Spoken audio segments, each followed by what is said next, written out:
गॅसचा तुटवडा असल्यानं आता गॅस घेण्याची मर्यादा 45 दिवसांची करण्यात आली आहे। याचा रियालिटी चेक करण्यासाठी एबीपी माझाची टीम पुण्याच्या तळेगावमध्ये पोहोचली।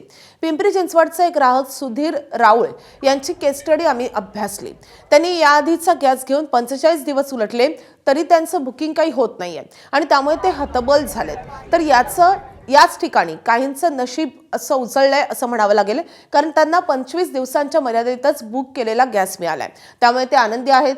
मात्र त्याच वेळी जे रांगेत आहेत त्यांना गॅस मिळेल का नाही याची चिंता लागून राहिली आहे। आजवर महिनाभर पुरणारा गॅस यापुढे 45 दिवस कसा पुरवायचा हे देखील कोड आहे। या सगळ्याचा आढावा घेतलेला आमचे प्रतिनिधी नाझिम मुल्ला यांनी।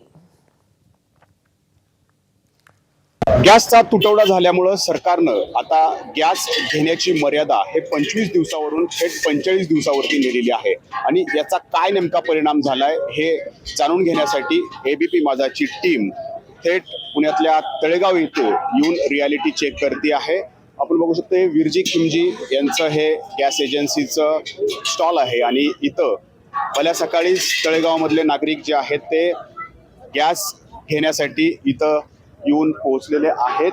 याच्या आधी मी बघा 1.5 महिन्यापूर्वी घेतला होता गॅस। त्याच्यानंतर आज आलोय। आता ही तर गर्दी तर खूप आहे इथं। आता सध्याला बुकिंग नाही होते। बघू आता त्यांनी व्हॉट्सअप नंबर दिला म्हणजे तुम्ही 45 दिवस झालेत घेऊन आधीचा घेऊन झालेत भरपूर दिवस झाले आणि तरी सुद्धा तुमचं बुकिंग होत नाही होते। मी 5 तारखेला बुकिंग केलेलं होतं आणि आज इथे सिलेंडर घ्यायला आलेली आहे। कालही येऊन गेलो होतो पण काल मिळालं नाही, म्हणून आज पुन्हा सकाळी लाईन मध्ये उभं राहून आता घेतो आहोत। तर ही सगळी तांत्रिक बाब आहे आणि या तांत्रिक बाबीत हे सगळे नागरिक जे आहेत ते होरपळताना या ठिकाणी दिसत आहेत। सरकार आता या मर्यादेबद्दल काय विचार करतं हे पाहणं महत्वाचं राहणार आहे आणि गॅस अधिकाधिक या ठिकाणी उपलब्ध होतो का हे देखील पाहणं महत्वाचं राहणार आहे।